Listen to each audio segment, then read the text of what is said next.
Ուրեմն պատ է կազմված, շատ կոնկրետ, այս մայր տաճարի մուտքն է, տեսնում եք դիվանատունը, երկու ուղղությամբ այսպես պատ են կազմել ոստիկանները, խնդրեմ, հետևում ԿՊԱ-ականներն են, երևի մոտավորապես մի 100 հոգի, շատ ագրեսիվ, մեր գործընկերները փորձեցին հարցեր ուղղել, շատ ագրեսիվ, այսպես պատրաստված ինչ-որ վայրստային պատասխաններ ունեն։ Արթուր, ինչ է նկատելի այստեղ, ինչ է ձեր տպավորությունը։ Ակնհայտ ջրբաժան է, այո, ակնհայտ, ինչի համար է սա։ Այն կողմը լրիվ ուրիշ ազգի ներկայացուցիչներ են, այս կողմը լրիվ ուրիշ, հա։ Ինչն է պաշտպանություն եւ ոչ պաշտպանության մասին է երևի խոսքը, որովհետեւ ես էլ հարցրեցի ոստիկաններին այն կողմը ովքեր են ինչի չեն կարա գնան խառնվեն, ոչինչ պատասխանեցին։ Բնականաբար կարող է մտադրված են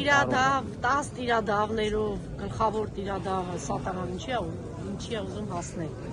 Դե նպատակը բախումների տանել դա, հոգեվորականներին, քաղաքացիներին բախումների տանելը եւ դա շատ ակնհայտ է։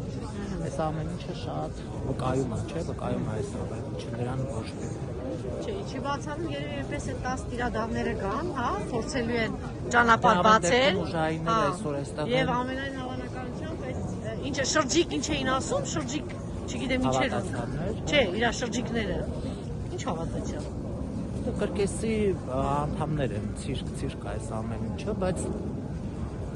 վատը այն է, որ քաղաքացիներին, հոգևորականներին բախումների է տանում եւ լավ բան չի արվում, ինչ որ արվում, այն էլ այս սուրբ կենտրոնում, այս բայց ակնհայտ է, թե ինչ մեծ արձագանք ստացավ այն, որ այսօր Արագածոտնի թեմը այստեղ ժամերգություն է անում եւ ի աջակցություն նաեւ վեհապար հոր, դուք տեսաք թե ինչ բազմամարդ կան մարդ է հավաքվել եւ գալիս է։ Այո, մուտքից միջև այստեղ հավատացյալ ժողովուրդը